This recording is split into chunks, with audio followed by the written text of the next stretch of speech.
Bonjour. Alors, on a dit qu'il n'y a pas de questions bêtes, mais j'ai pas compris qui est Kurokawa. Bah oui, bah oui, si on l'explique pas aussi. Alors, Kurokawa, c'est un éditeur de manga qui a été créé en 2005. On édite Full Metal Alchemist, Spy Family, Soul Eater, One Punch Man, Les Pokémon. Oshinoko, les Pokémon. On en oublie plein. Hein. Mais c'est pas du tout une question bête. J'ai totalement oublié de le préciser au début qu'on était chez Kurokawa. Et effectivement, tu as bien fait de poser cette question.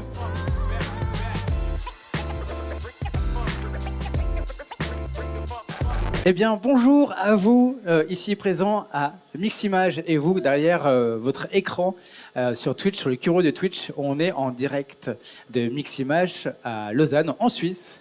On est allé voir nos copains suisses pour faire un Kuro Fan Tour spécialisé sur le service éditorial de Kurokawa. On va parler un peu de son histoire et de son organisation. Comme vous le savez toujours dans les Kuro Fan Tours, même pour ceux qui ne le savent pas, en gros, on est là pour discuter avec vous. Ceci est une conférence, mais c'est surtout une discussion qui est aussi bien ici en live que derrière votre écran. Donc, moi, j'ai des questions, mais vous avez des questions. Donc, au bout d'un moment, vous pouvez lever la main à tout moment si vous avez une question à poser ou une interrogation. Il n'y a pas de questions bêtes. S'il y a des questions bêtes, ce sera moi qui vais les poser, dans tous les cas. Donc à tout moment, vous pouvez vraiment lever la main et voilà, et on va amorcer un peu la discussion. Ce que j'aime bien dire, c'est que moins je parle, mieux j'ai fait mon travail. Voilà, et ça vaut aussi le cas dans le live Twitch. Il y a Arthur qui sera à votre disposition avec la casquette là-bas, qui va vous ramener un micro parce que tout est enregistré. Vous n'êtes pas filmé, mais on entendra votre voix. Donc n'hésitez pas à poser n'importe quelle question. Elles y répondront avec plaisir et tact. Essayez. Alors, on va déjà vous présenter. Il y a Adeline qui est ici à côté de moi et Mathilde qui Bonjour. est encore à côté. Et elles vont se présenter elles-mêmes. Alors bonjour, moi je suis Adeline, je suis responsable éditoriale de Kurokawa. Et bonjour, moi c'est Mathilde, je suis chargée de coordination éditoriale pour Kurokawa. Et moi, j'ai oublié de me présenter, je suis Flavien. Donc, je serai l'animateur de ce Kuro Fan Tour et de cette discussion. Elles ont présenté leur métier, mais on va demander un peu plus leur parcours. D'où viennent-elles? Que font-elles? Où vont-elles?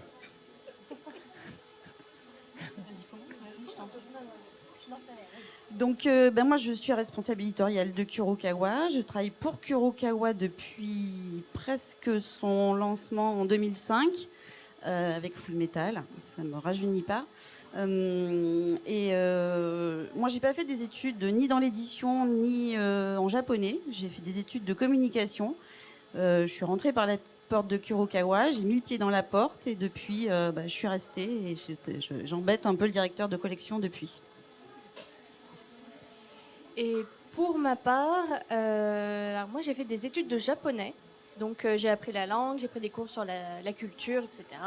Et ensuite j'ai fait, pour ma dernière année, j'ai fait un stage qui s'est retrouvé être chez Kurokawa. Et je m'y suis bien plu, donc du coup j'y suis restée. Et là, ça fait bientôt 5 ans finalement aussi. Alors, est-ce que je me trompe? Est-ce que tu ne serais pas la première employée Tout à fait. de chez Kurokawa? C'est- Oui, mais c'est la première, mais ensuite, Bah, peut-être en au fait, lancement. En tout cas, je suis la première stagiaire, parce qu'avant, il n'y avait pas le poste. Donc, j'ai testé le poste de stagiaire et ensuite, ensuite, il y a eu un poste qui a été créé parce qu'il y avait besoin de main-d'œuvre et j'ai accouru tout de suite. Voilà. Et toi, Adeline, comment tu t'es retrouvée chez Kurokawa? Alors un petit peu, alors pas par hasard, mais moi je suis rentrée chez Kurokawa. En fait, à la base, j'étais assistante de direction auprès du PDG. Et Kurokawa venait de naître et avait besoin d'une assistante édito. Et mon fond d'écran, qui était Albator, a fait dire au directeur que j'aimais bien les mangas, ce qui était le cas évidemment. Et voilà, je suis restée depuis chez Kurokawa. On a fait notre carrière ensemble d'ailleurs, près de 20 ans. 25 l'année prochaine. Voilà. Comme quoi, un fond d'écran a changé ta vie, quoi. 20. Ouais. Exactement. Merci Albator. Albator qui est chez les copains, d'ailleurs, d'autres. Oui, mais ça, c'était pas obligé de le préciser. Comment ça fonctionne, le service éditorial? Parce que vous êtes quand même dans ce service-là. On est la directrice. Donc, comment ça fonctionne à l'intérieur? Alors, Tout dépend de ce que tu veux faire. Si tu veux acheter, c'est plutôt Mathilde et moi et Greg. Si tu veux produire, c'est plutôt un peu Mathilde et la responsable des revues de traduction et aussi la chef correctrice et évidemment la fabricante. Donc qu'est-ce que tu veux faire? Bah, alors, en fait, comment ça fonctionne? Donc, tu as dit qu'il y avait différents postes. Toi, qu'est-ce que tu chapeautes? Qu'est-ce que, ce que tu as dit, tu avais responsable de la revue de correction, tu avais sur la production. Donc, il y a quand même plein de services dans un service éditorial. Est-ce que tu peux nous répertorier un peu tout ça? Et toi, qu'est-ce que tu fais au sein de... Donc, moi, je gère le service édito qui est composé pour Kurokawa de 5 personnes, dont Mathilde, qui est chargée de la coordination éditoriale, Déborah, qui ne doit pas être très loin, qui, elle, gère toutes les relations contractuelles avec les traducteurs. Il y a donc Nesrine, qui, elle, relie toutes les traductions qui nous sont envoyées par les traducteurs et qui travaille en étroite collaboration avec Céline, qui est notre chef correctrice et qui, elle, va avoir une relecture plutôt ortho-typo. Voilà. Qu'est-ce que je peux te dire? Oui, ici, je travaille aussi avec Fabien Vautrin, qui est notre directeur artistique, qui s'occupe de toutes les chartes graphiques de la marque. Evanie, qui est notre fabricante, qui est précieuse pour nous, puisqu'elle nous guide dans nos choix et elle nous recommande des fabrications plutôt rentables. Voilà. Et toi, Mathilde, donc elle a un petit peu expliqué, mais est-ce que tu peux aller un peu plus loin sur ce que tu fais? Alors, en fait, je travaille sur plein de choses à la fois, mais pour le dire plus simplement, on va dire que je vais être en charge du planning de fabrication. C'est-à-dire que pour qu'un titre sorte au mois où on l'a prévu, je vais m'assurer qu'on fasse déjà l'offre. Je chapeaute ensuite toute la partie contractuelle, donc m'assurer de la signature des contrats, du paiement des factures, de réception de toutes les données dont on va avoir besoin pour travailler. Et ensuite, mettre en place le planning de rendu du travail de chacun. Donc on aura les traducteurs, les correcteurs, les fabricants pour tout ce qui va être la relecture, la correction, etc. L'envoi en validation au Japon et ensuite transmission de toutes ces informations au service de communication commerciale, etc. pour que vraiment mettre en place la promotion et s'assurer que tout se passe très bien et que le livre sorte à temps dans les librairies. Et en plus de ça, je vais faire une partie de la prospection aussi, c'est-à-dire que je vais chercher de nouvelles séries, en proposer à l'équipe. Et je vais aussi participer avec l'équipe à la création des argumentaires, la rédaction des forces de vente de chaque série pour pouvoir la présenter aux libraires pour qu'ils sachent un peu, puissent estimer le potentiel d'une nouvelle série. Voilà à peu près. Est-ce que vous dormez? On essaye. Ça nous arrive, mais il y a un lit de camp dans le bureau, donc c'est pratique. Parce que comme vous voyez une équipe réduite, mais beaucoup de titres, donc il y a beaucoup de travail. Pas mal, ouais, pas mal. Il y a combien de titres à peu près qui sortent Par an, il y en a 150 à peu près. et de nouveaux? Nouvelle série, en nouvelle série, il y a une dizaine de nouvelles séries par an. Donc un volume assez conséquent de manga. N'hésitez pas encore s'il y a des questions, des interrogations. Il y en a une là-bas. Je te voyais faire ça, donc je me suis dit qu'à un moment donné, la main se lèverait. Vas-y. Hello. Bonjour. Alors, on a dit qu'il n'y a pas de questions bêtes, mais j'ai pas compris qui est Kurokawa. Bah oui, si on ne l'explique pas aussi. Alors, Kurokawa, c'est un éditeur de manga qui a été créé en 2005. On édite Full Metal Alchemist, Spy Family, Soul Eater, One Punch Man, Les Pokémon. Oshinoko, les Pokémon. On en oublie plein. Hein. Mais c'est pas du tout une question bête. J'ai totalement oublié de le préciser au début, qu'on était chez Kurokawa. Et effectivement, tu as bien fait de poser cette question. Est-ce qu'il y a d'autres questions? Oui, il y en a une là. Bonjour, vous êtes combien chez Kurokawa? Est-ce que tu peux bien mettre le micro? Ouais. Bonjour, vous êtes combien au total dans votre équipe? En tout, tous les services compris, on est une vingtaine. Ok. Et mademoiselle, t'as une question? Ah non, tu mettais juste ta main comme ça. Ok. Très bien. N'hésitez pas à tout moment à lever la main, comme vous voyez. On y répond. Je vais continuer aussi dans ce qui est Kurokawa. Kurokawa, donc on l'a dit, c'est une maison d'édition qui a maintenant 20 ans. Est-ce que tu peux dire un peu comment donc c'est né Kurokawa, et il y avait donc le premier succès, c'est Full Metal Alchemist. Comment il est arrivé là et comment, pourquoi Kurokawa, Fleuve Noir, etc. Alors pourquoi Kurokawa? Effectivement, il y a 20 ans, le PDG d'Univers Poche, une entité dont elle fait partie, Kurokawa, s'est dit que peut-être le manga c'était intéressant, qu'il y avait du potentiel.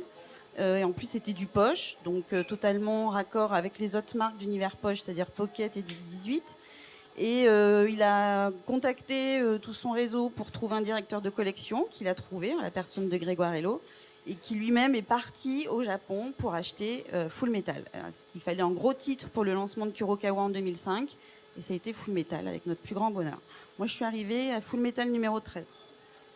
Ah, t'es pas arrivé au tout Pas début. tout début. Je suis déçu. Désolée. Et ensuite, après Full Metal, c'était quoi le deuxième titre, si tu te rappelles? Le deuxième gros titre, Ouais.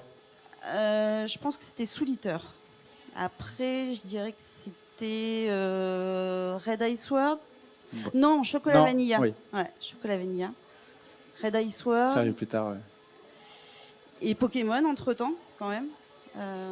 Et ensuite, One Punch, Spy, Oshinoko.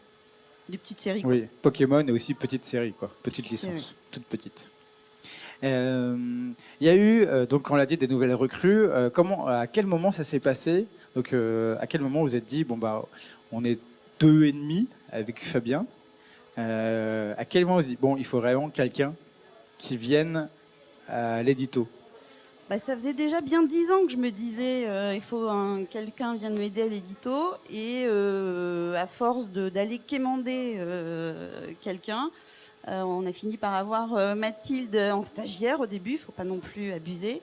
Et ensuite, la production a augmenté, le nombre de séries a augmenté, on a créé aussi Kuropop et Kurosawa, donc on n'arrivait plus à absorber toute la quantité, aussi bien aussi dans les services transverses. Donc il y a une année où on a changé de direction et on en a profité pour recruter plein de monde.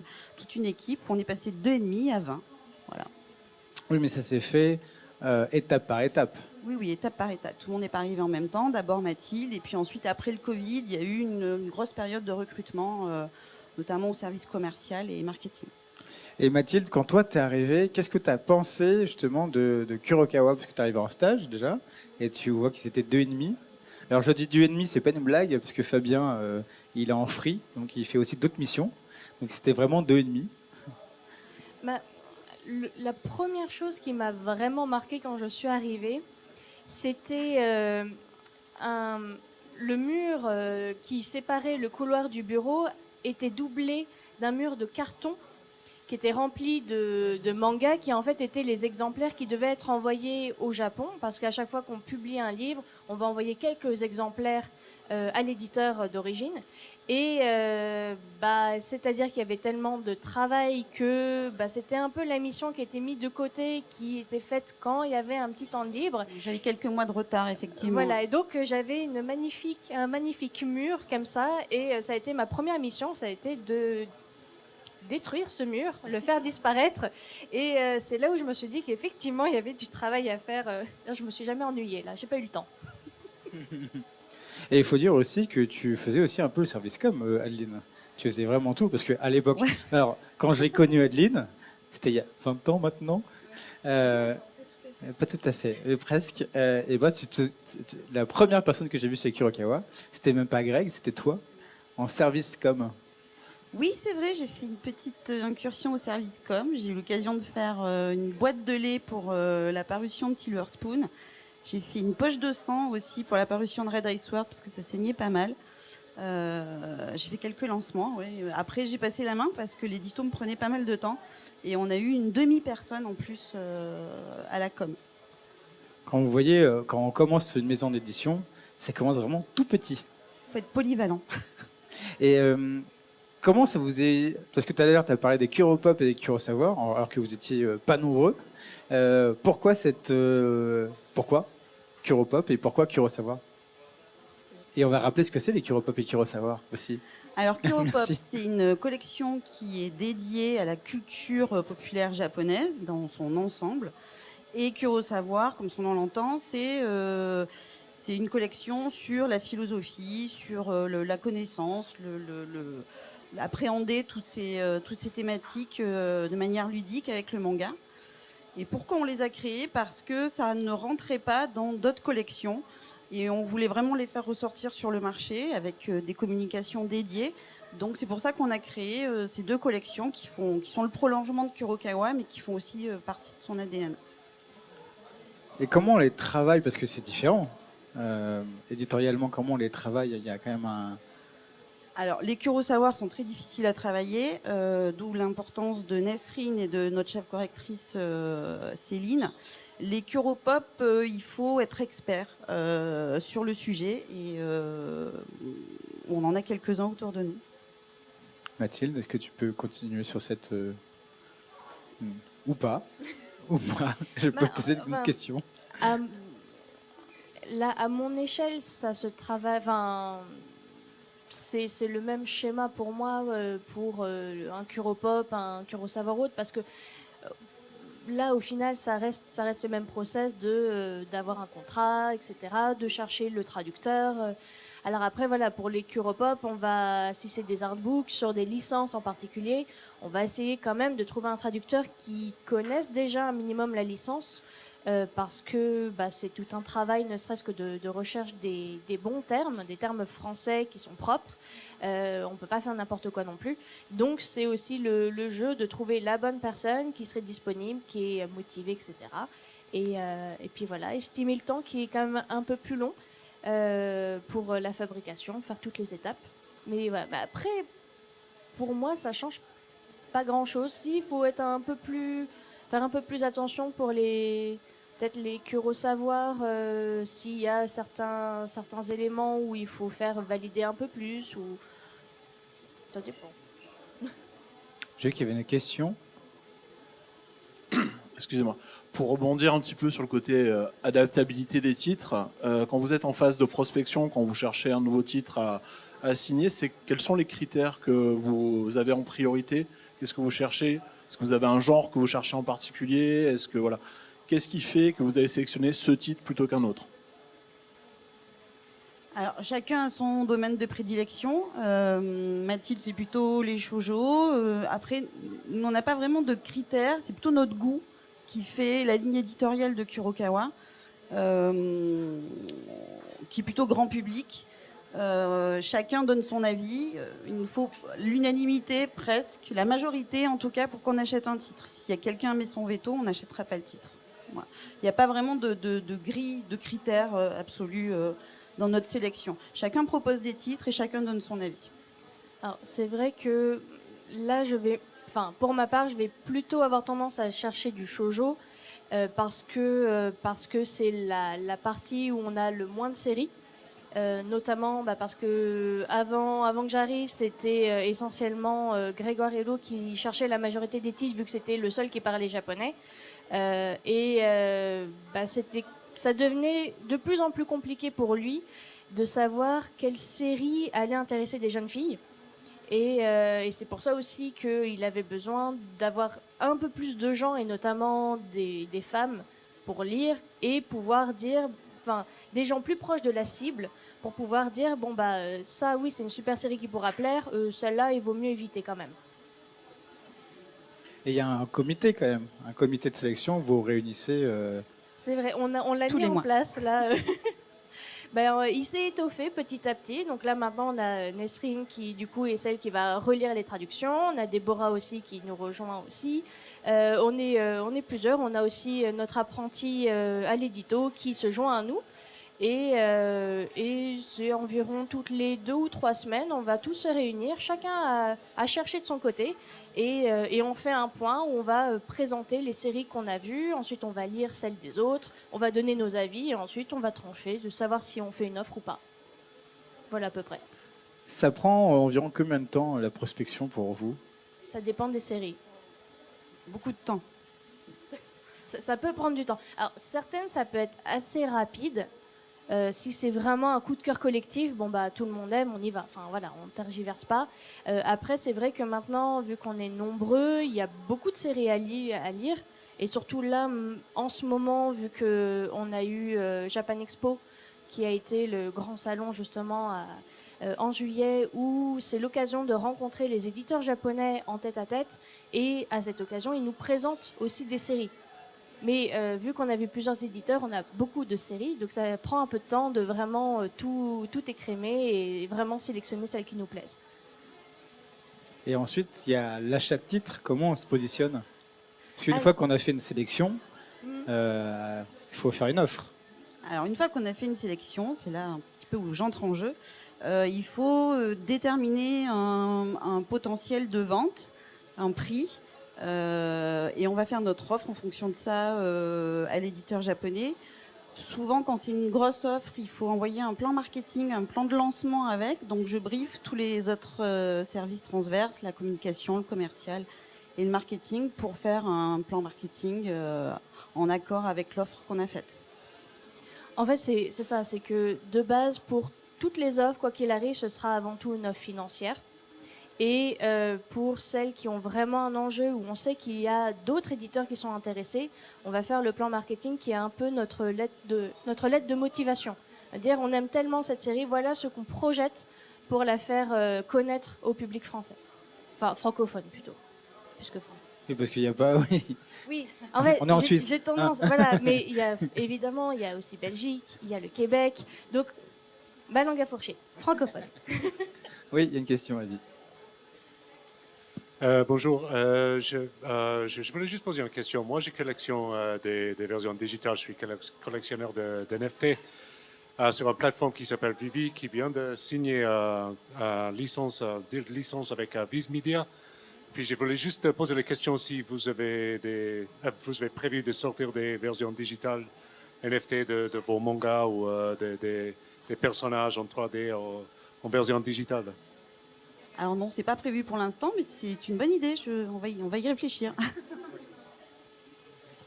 Et c'est vrai que le rayon des... comme on voit, il y a le service est petit, mais c'est vrai que le rayon de NFT, c'est quelque chose qui peut être intéressant à regarder. Je regarde de l'autre côté Augustin qui s'occupe du marketing. Du coup, tu pourras peut-être en discuter avec lui après, de voir sur comment ils font et ce qu'ils font. C'est peut-être intéressant. Oui. Comment avez-vous fait pour obtenir la licence Pokémon? On a galéré. Alors déjà, je précise qu'avant, effectivement, Pokémon n'était pas chez Kuro. Non. Avant, c'était chez un concurrent. Nous ne citerons pas. Oui, donc avant, c'était chez un concurrent. Ils ont laissé tomber la parution. Et le plus dur a été de trouver le contact chez la Pokémon Company, puisqu'il faut dealer à la fois avec le Japon et avec la Pokémon Company. Une fois qu'on avait le bon contact chez la Pokémon Company, il a fallu les courtiser et leur dire qu'on allait faire de belles choses. Et même Grégoire s'est déplacé aux États-Unis pour les voir. Et une fois qu'on avait signé une licence, enfin un arc en tout cas, on a eu tous les suivants. Mais c'était une grosse négociation. Et ça demande du temps aussi, hein. C'est pareil, à chaque fois, c'est toujours des négociations à chaque fois. C'est tout le temps des négociations avec le Japon, les offres, les appros, mais ça fait partie du jeu aussi. Souvent, c'est pas parce qu'on a une série que c'est ouvert pour le reste. Non, c'est une fois qu'on a la série qu'on commence à galérer aussi. Voilà. Justement, tu parlais de contrats et de... Enfin, comment ça se passe, les contrats, les réceptions de fichiers une fois que tu as fait l'offre? Tu as eu Pokémon, par exemple, tu as le contrat qui est fait, où vous négociez justement le contrat, le volume, le nombre de volumes tirés, etc., le plan marketing qui est derrière. Donc tout ça, effectivement, c'est chiffré. Comment ça se passe tout ça et jusqu'à la réception des fichiers, comment après vous les retravaillez, les validations, les survalidations, les survalidations et les revalidations? Comment ça se passe? Un peu le cheminement, une fois que tu as le titre, Ah. tu as fait ton contrat, le contrat a été signé. Eh ben, alors déjà, petit détail, pour la majorité des éditeurs japonais, quand on fait un contrat pour une série, c'est pas pour toute la série, c'est un contrat par tome. Donc le jeu aussi, c'est à chaque fois de refaire un nouveau contrat. Voilà. Mais du coup, une fois que tout est signé et que tout est payé, ensuite, il faut que j'aille faire un petit mail à l'agent de l'éditeur pour lui dire que c'est bon, tout est payé, et comme ça, il peut me donner le matériel. Alors, en général, ce qu'il m'envoie, c'est déjà 3 exemplaires du titre en japonais. Dont il y en aura un pour nous pour référence et pour notamment la relecture de contrôle de traduction. Il y en aura un qu'on enverra au traducteur pour qu'il puisse travailler avec, et le dernier qu'on donne à la fabricante pour qu'elle puisse ensuite le transmettre à l'imprimeur pour qu'il puisse contrôler la qualité quand il va ensuite faire ses tests d'impression. Ensuite, ce qu'elle me donne aussi, ce sont les fichiers numériques des planches. Qui sera du coup la base qu'on va utiliser pour faire ensuite la mise en page, où du coup on va enlever le texte japonais, mettre le texte français à la place, et ça va nous donner un PDF qu'on appelle des épreuves. Donc ça veut dire que c'est un premier jet qu'on donne au correcteur qui va ensuite corriger tout le texte, qui va ensuite passer de main en main. Donc le correcteur, ensuite Nesrine qui va vérifier la traduction, envoie au lettreur qui va mettre toutes les corrections, et c'est reparti. Donc en général, on fait ça 3 fois. En parallèle, il faut envoyer un petit brief pour le design de la couverture quand il s'agit d'une nouvelle série qu'on envoie à Fabien pour qu'il nous fasse une très belle création. Et dès qu'il a fait toute la mise en page de la couverture, on l'envoie à l'agent de l'éditeur japonais pour que l'éditeur puisse valider.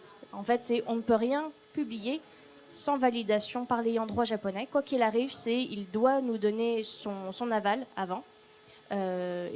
Certains sont plus ou moins souples pour faire des petites modifications entre deux. Donc, vous pourrez voir, vous pouvez vous amuser à comparer les versions japonaises et françaises. Parfois, elles sont quasiment identiques, et parfois, on peut se permettre un peu plus de liberté pour adapter ça un peu plus au goût occidental, on va dire.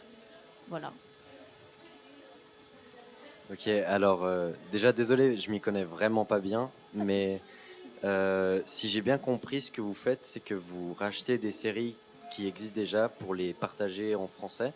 C'est ça. Et du coup, ce que je me demandais, est-ce qu'il y a des séries originales à Kurokawa, ou est-ce que vous envisagez de peut-être en créer qui soient en partenariat avec votre création, avec quelqu'un d'autre, par exemple? Alors, pas dans l'immédiat, parce que du coup, là, ce serait de la création, c'est-à-dire que là, c'est un autre modèle. Et pour ça, on n'a pas encore l'infrastructure qui nous le permet, c'est-à-dire que déjà, il faudrait au moins une personne qui soit vraiment dédiée à ça, qui puisse faire tout un travail d'éditeur, on va dire. En japonais, ça va être le tanto, ça va être vraiment l'éditeur qui va suivre son auteur et qui va l'accompagner sur toute la création, lui faire changer, lui faire, on va dire, améliorer son histoire ou faire corriger ses planches, etc. Et ça, pour le moment, on n'est pas en mesure de fournir tout cet effort et ce temps pour faire de la création, malheureusement. Mais un jour peut-être, on ne sait pas. Vas-y. Merci pour ta question. J'aurais une question par rapport si un manga, que la page de couverture doit être censurée pour la version francophone, vous faites comment? C'est vous qui l'avez redessiné ou c'est directement au Japon? Non, c'est l'auteur qui retouche la couverture. C'est nous qui demandons à l'éditeur japonais si on peut censurer. Je me souviens que sur le Comte de Monte Cristo, il y avait un téton qui apparaissait et on l'a caché avec le logo, avec l'accord de l'auteur. Okay. Très bonne question aussi. Hein. Justement, on parlait de fabrication et de graphisme. Comment vous réfléchissez aux effets qu'il peut y avoir sur les jaquettes? Est-ce que c'est quelque chose d'éditorial ou est-ce que ça vient aussi des autres personnes? Alors ça va être essentiellement éditorial. On va dire que les effets qu'on peut faire va dépendre du budget qu'on a pour la série. Par exemple, si on prend Full Metal. Ah oui, non, ça c'est c'est l'exemple le plus complet. La Perfect, on s'est un peu plus lâché. Là, on voulait vraiment s'amuser dessus et donc du coup, on a fait pas mal de choses, notamment on a fait du marquage à chaud. C'est ce que vous voyez sur le titre, notamment, c'est cet effet métallique dessus, qui est un procédé d'impression, oui, voilà, d'impression en creux sur la couverture. Et en plus de ça, on a mis ce qu'on appelle un vernis sélectif. Donc là, vous pourrez le regarder. Vous pourrez surtout voir les dessins en l'inclinant à la lumière. Ça fait des dessins sur, on va dire, c'est un vernis qui est transparent, brillant, qui permet de faire des petits effets. Ce que vous avez déjà sur certaines séries, en général, vous les avez par exemple sur les personnages ou les titres. C'est dès que vous avez un effet qui brille un peu, c'est ça, c'est un vernis qu'on ajoute. Et en fait, selon les effets coûtent plus ou moins cher. Donc, selon le potentiel de la série, on va pouvoir s'amuser plus ou moins. Ça dépend. Donc c'est vraiment au niveau du coût. Au niveau du coût ou du potentiel. Oui, il faut s'assurer de la rentabilité du titre, et ça c'est mon travail. Il faut savoir où on met les pieds quand on édite un titre. Et pareil sur le format, parce que la Perfect, comme on le voit là derrière, on a le format un peu normal avec Slime. Alors, donc là, on a un coffret collector qui est autre chose encore, mais on va y revenir tout à l'heure. Et on a les Perfect qui sont plus grands. Comment on décide du format de ces mangas? Des perfects, tu veux dire, ou Des en Perfect, général? ou même des fois, Alors- des fois, il y en a certains, par exemple le Spy n'est pas de la même taille que le Slime. En général, on n'a pas trop le choix sur le format. On reprend celui du Japon à quelques millimètres près. On peut adapter, on peut faire un format plus grand, comme on a pu le faire sur Sherlock ou sur le guidebook de Spy Family. Mais il faut l'accord de l'éditeur et ça prend d'autres proportions. Donc en général, on refait le même format. On peut un peu plus se lâcher sur les effets sur les jaquettes. Et sur la Perfect? La Perfect était au même format qu'au Japon. En fait, là, c'est pour le coup, on a vraiment suivi ce qui s'est fait là-bas. Il y avait du plastique dessus. Oui, voilà. Disons que la modification qu'on a faite pour Full Metal Alchemist, c'est que de base, eux, ils avaient une double jaquette. C'est-à-dire qu'ils avaient une première jaquette avec le dessin et ils avaient en plus une jaquette en plastique transparente sur laquelle il y avait le titre imprimé. Sauf que nous, le plastique, ça ne nous plaît pas trop déjà d'un point de vue écologique. On a préféré éviter et du coup, on a trouvé justement un compromis en faisant une seule jaquette mais en mettant plus d'effets dessus et du coup en s'amusant graphiquement. C'est plus écologique et pour moi plus économique aussi. Et aussi plus économique, oui, parce que c'est vrai que c'est faisable en Asie, c'est plus compliqué en Europe. Non, tu m'as dit quelque chose, mais je ne sais pas. D'accord. Les Kurosawa, la oui, taille. si, les Kurosawa, en effet, certains viennent du collection où les livres ils font à peu près ça en hauteur, ils sont assez petits. Et du coup, on a décidé de les faire un peu plus grands, donc pareil avec l'accord préalable de l'éditeur japonais. Et parce qu'on s'est dit que vraiment c'était dommage de le faire un format aussi réduit, là ça méritait qu'il ait vraiment un format comme les autres.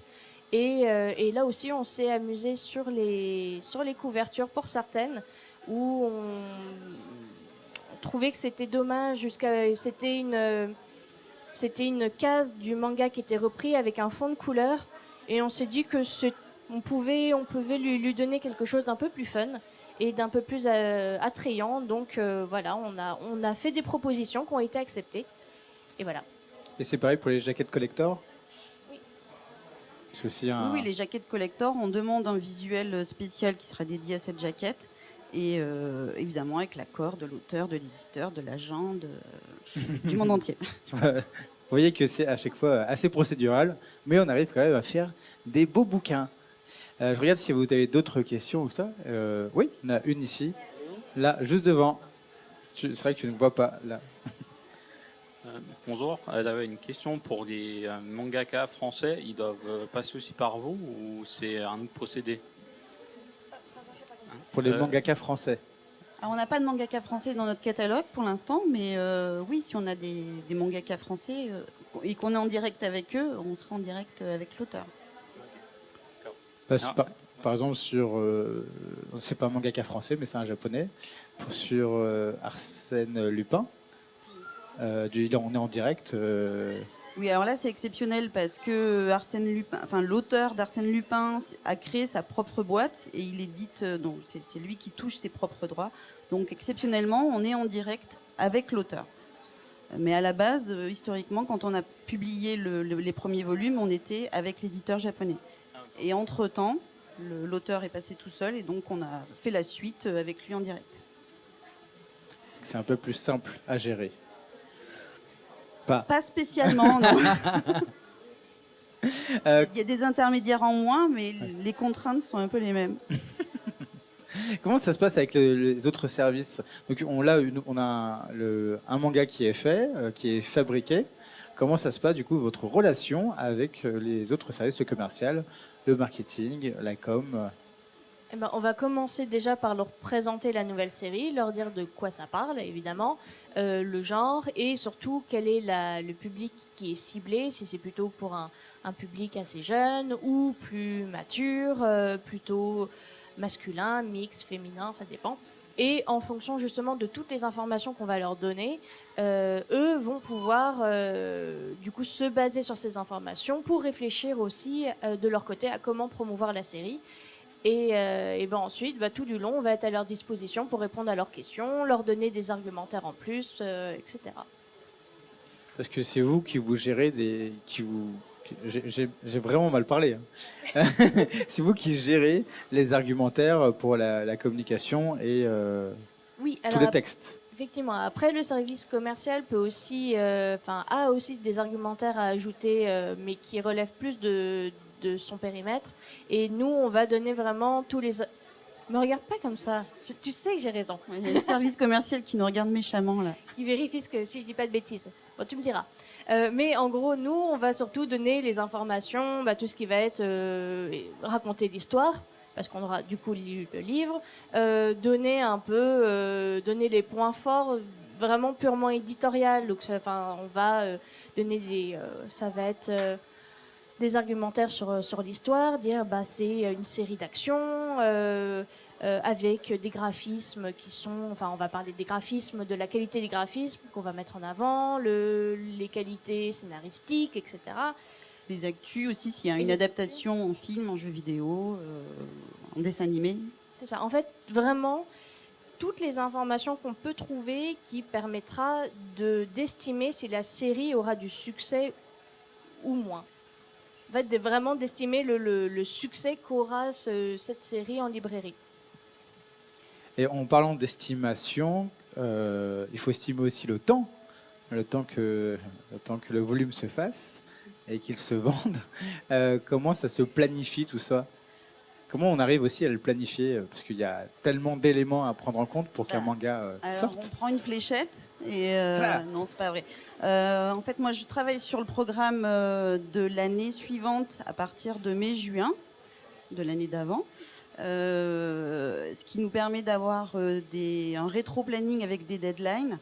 Et j'estime le rythme de parution des mangas japonais, des volumes japonais. Mais on n'est pas toujours dans les bons timelines. Donc on décale, on affine, on avance rarement. Mais comment tu peux prévoir à l'année à peu près, c'est l'expérience certes, attention, mais comment est-ce que tu peux prévoir à peu près, voilà, celui-là on le fait à ce moment-là Alors oui, après il y a en fonction de l'actu et des événements qu'il peut y avoir sur l'année, on va essayer de faire en sorte de sortir une grosse nouveauté à Japan Expo, des artbooks plutôt en fin d'année, des Kurosawa plutôt au mois de mars pour le salon du livre, Livre Paris, pardon.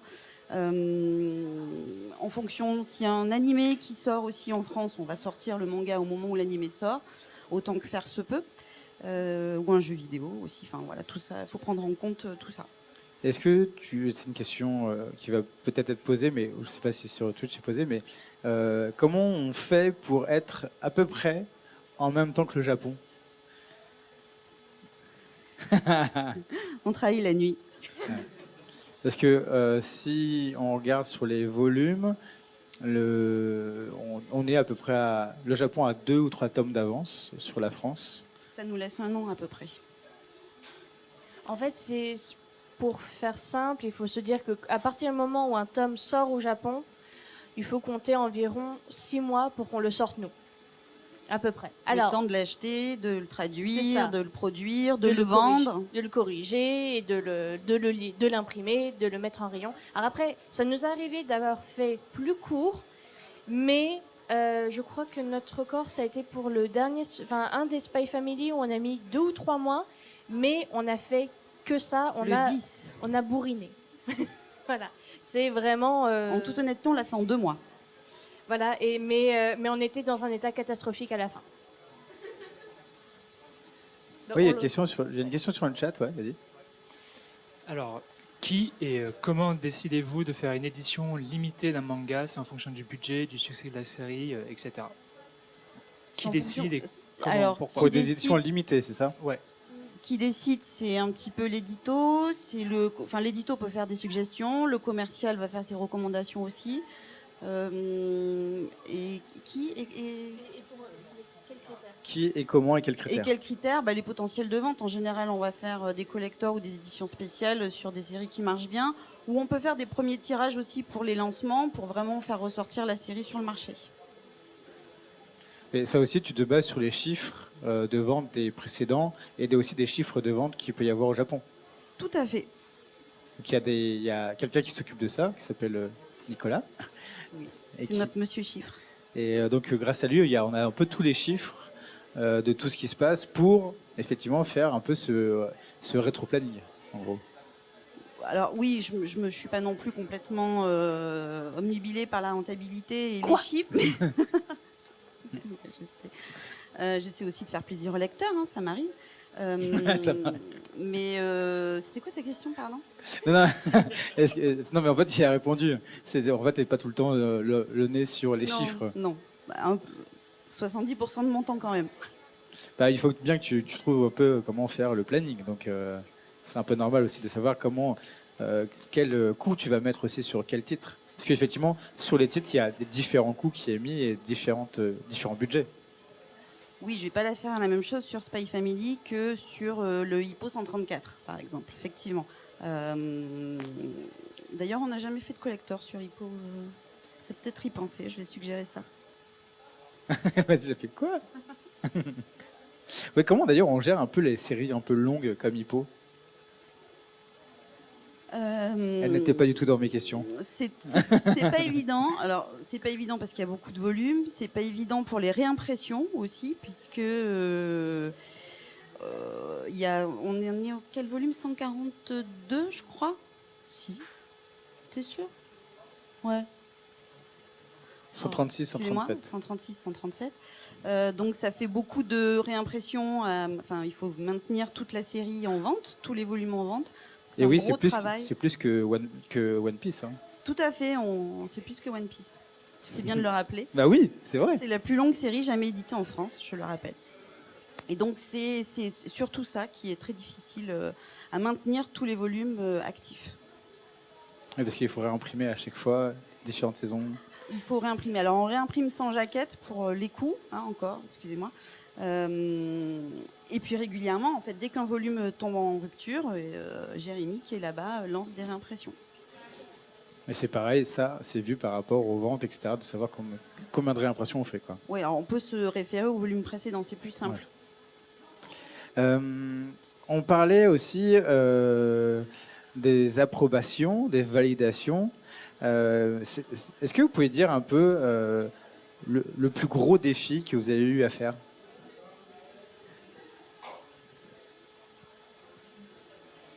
Par rapport aux validations, tu veux dire? Soit une validation, c'était une porte d'entrée, mais sinon en défi, En réussi défi, ou non réussi. Il y en a un Hein. qui était pas mal, c'était la version du guidebook de Spy Family qu'on a décidé de faire en version un peu plus luxueuse avec, à la base, il partait du même format qu'un manga. Et là, on s'est dit, tiens, si on le faisait en A4, avec une couverture cartonnée, avec des pages toutes les pages étaient en noir et blanc, là, on va mettre de la couleur dessus. Et puis, on va faire des effets. Et ça a été un peu compliqué, mais c'est surtout toi, donc je te laisse en parler. Oui, oui. Moi, je dirais plutôt que c'est les collectors qui sont difficiles Oui, à les faire collecteurs approuver. aussi. C'est pas le principe même du collector, mais ce qu'on va mettre dedans. Voilà, il y a des normes, c'est pas toujours accepté. On a plein d'idées, mais pas toujours acceptées. Et on a beaucoup de déceptions souvent, mais on arrive quand même à faire des jolies choses. Et donc, toi, tu disais sur le collector, sur le guidebook, oui, c'était pareil, c'était un peu compliqué, mais au final, vous avez réussi. Bah, j'espère, oui, il est beau quand même, non? Oui, il est très beau. Il est très beau. Bon, Il est avec très, plein très de beau. couleurs, ouais. Et c'est quel titre vous aimez, vous avez apprécié bosser le plus? Bah, le guidebook de Spy, le collector. Alors, moi, ça a été aussi Le Goût des fraises parce que c'était l'une des premières séries que j'ai apportées au catalogue sur lequel je me suis vraiment investie dedans, où j'ai proposé un peu plus de modifications, notamment des modifications au niveau du design de la jaquette, où je voulais la modifier un peu pour vraiment mettre en avant l'aspect l'aspect mature de la relation entre les deux personnages principaux. Et du coup, c'était une jaquette qui avait pas mal de petites dentelles, de grosses fraises, de fleurs, qui faisait très shoujo, ça c'est sûr. Mais je voulais quelque chose qui soit un peu plus... comment dire ça? Alors, je vais...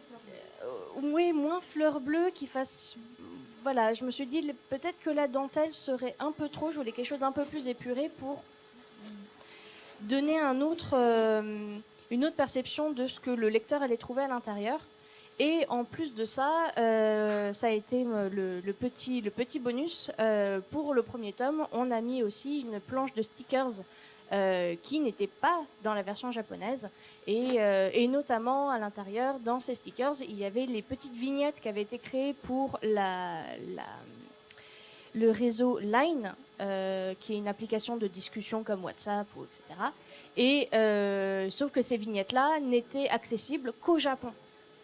Donc là, c'était la négociation aussi pour dire, bon bah là, ce serait l'occasion que notre public aussi puisse en profiter parce qu'il n'habite pas au Japon. Donc ça a été pareil, des négociations, etc. Et j'avoue que celui-là, je me suis bien amusée dessus et j'espère que ça plaît. Voilà. Non, j'allais dire, on a un défi quand même, notre défi chez Kuro, mais c'est pas seulement le service édito, c'est tous les services qui sont concernés, c'est de faire en sorte, s'ils nous regardent d'ailleurs, message personnel, de faire en sorte que notre directeur de collection arrive à l'heure aux réunions. Voilà. Arrive tout court, même parfois.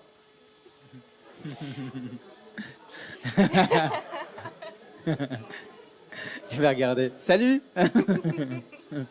D'ailleurs, en parlant de ponctualité, les Japonais sont quand même assez ponctuels sur ça. Et est-ce que c'est compliqué de travailler avec eux? Parce est-ce que ça change la manière de travailler entre la France et le Japon? Et comment on travaille avec des Japonais? J'ai dit déjà le côté ponctuel et rigoureux, mais... Déjà, il y a le décalage horaire qui complique un peu les choses.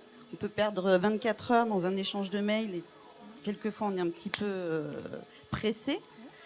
Et puis c'est une procédure aussi, est-ce qu'on va pas... On va leur parler aussi d'une certaine manière, parce qu'il y a quand même un certain... Au Japon, il y a tout un sens du protocole aussi, donc on va pas forcément avoir le même type de langage quand on va parler avec un éditeur japonais qu'avec un Américain, par exemple. Il faut adapter aussi son langage aussi à la culture de la personne à qui on parle. Et donc, ça va être beaucoup de rondeur et de diplomatie dans nos messages pour demander des autorisations, des modifications, des choses qui parfois ne se font pas d'habitude. Et c'est faire preuve de diplomatie, voilà. Et c'est souvent en anglais ou en japonais les échanges? Alors en général, on les fait en anglais parce que certaines personnes qui sont en copie des mails ne parlent pas japonais, tout simplement. Quand on va se mettre à écrire en japonais, c'est vraiment pour les mails qui sont vraiment très importants, des sujets qui sont un peu touchy, où là, on veut être sûr que la personne qui va recevoir le mail comprenne bien notre intention et ce qu'on veut lui faire parvenir comme message. Donc pas de bisous à la fin Non, on évite, on évite. Peut-être. On a dit que Kurokawa, ça avait 20 ans. Bientôt. Bientôt, l'année prochaine. Oui. Qu'est-ce que ça signifie les 20 ans l'année prochaine, déjà pour toi, Adeline? Un gros coup de vieux, hein, voilà déjà. Et non, c'est super parce moi j'ai fait ma carrière en même temps, j'ai grandi professionnellement en même temps que Kurokawa a grandi son catalogue. Donc je suis très fière d'être encore là et d'être responsable éditorial de la marque. On a prévu plein de choses, des belles séries, des nouveautés, des missions, des collectors, des Japan. Qu'est-ce que j'oublie encore? Plein de choses. Plein. Est-ce que tu peux balancer des exclus ou pas? Non. Rien du tout. Non, parce qu'on n'a pas l'accord Des Japonais. On n'a pas des la validation. Japonais et puis des services qui s'occupent des annonces. Donc, on risque de se faire taper sur les doigts sinon. Je dis ça, je dis rien. Mais en tout cas, il y a sur l'année prochaine, il va y avoir pas mal de surprises. Plein de surprises, c'est nos 20 ans. Donc, il y en aura au moins une tous les mois, je pense. Une tous les mois. Je regarde les services concernés. En tout cas, T'étais pas au courant? il y en aura souvent. J'aime bien, il devient tout rouge. Eh bien, est-ce que vous avez encore des questions? Oui? Trop bien. Ce sera sûrement la... J'aurais une question encore, ça fait beaucoup, mais Non, vas-y. est-ce qu'il y a un manga particulier que vous aurez voulu avoir ou que vous voulez encore avoir, que vous n'avez pas réussi ou qui est chez quelqu'un d'autre, chez un concurrent? Allez-y. Oui, mais je vais. Pardon. Oui, mais je vais pas vous dire quel titre. Elle va te le dire. Mais il y en a parce que forcément, quand on va faire une offre, toutes les offres qu'on fait, on ne les a pas. Donc il y a et quand on fait une offre, c'est que vraiment on a un coup de cœur. Donc forcément, il y a de la déception. On essaye de se consoler comme on peut après, mais oui, c'est le jeu aussi. Après, on a certainement des séries que les concurrents ont voulu avoir. Et Voilà, ça se trouve, c'est le jeu. Hein. on est source de déception aussi pour eux. Mais certainement. C'est toujours un peu de bonne guerre entre les différents éditeurs. Chaque éditeur va dire ça, moi j'aurais bien voulu voir celui-là. Si tu me lâches ce titre, tiens, je te file ce. Il n'y a pas ce truc comme ça, mais c'est de bonne guerre, ça se dit aussi un peu comme ça. Oui, La plupart se connaissent, quoi. Mais oui, surtout quand on voit la série qu'on voulait vraiment chez l'autre éditeur, c'est aussi non, mais il l'a bien fait aussi. Bon, ça va. Alors je suis contente.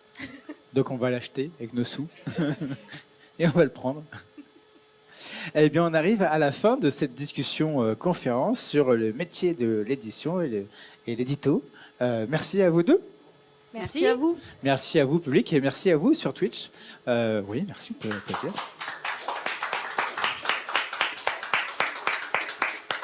Vous pouvez la retrouver donc en replay dans quelques jours sur YouTube, un petit peu coupé juste au début et à la fin. Voilà, ce sont les gros génériques. Et après, restez là pour ceux qui pourraient avoir le concours. Il y a 5 cadeaux à gagner. Et je vais dire au revoir à ceux sur Twitch. Salut, on était à Miximage en Suisse, à Lausanne pour le Kurofan Tour. Et on se revoit bientôt pour d'autres Kurofan Tours ou d'autres lives avec Augustin et un live thématique qui va arriver à la fin du mois. Le sujet, je ne le dis pas encore parce que on l'a. Si, je le dis. Non, je ne le dis pas encore, c'est ça. Je le dis, on le dira. À bientôt. Salut.